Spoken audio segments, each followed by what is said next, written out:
Welcome to Sweet Life Beat Life. We hope this video helps. You start by checking trash and recent activity because most deletions are recoverable immediately. Open Drive. Google.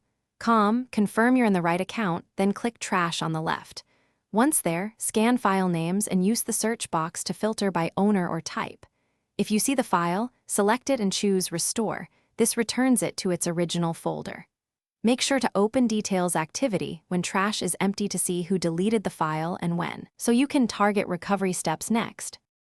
Once trash and activity didn't help, move to shared contexts because files often live in shared drives or belong to another user. Check Shared with Me and inspect each shared drive's trash. Owners can restore there even if you cannot. If ownership differs, contact the owner immediately and ask them to restore or transfer ownership. Make sure to use Drive's advanced search.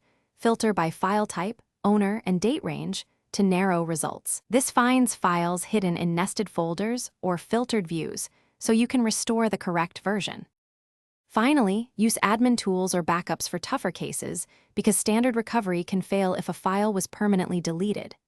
If you're on Google Workspace, ask the admin to use the admin console to restore files within the allowed window, typically 25 days.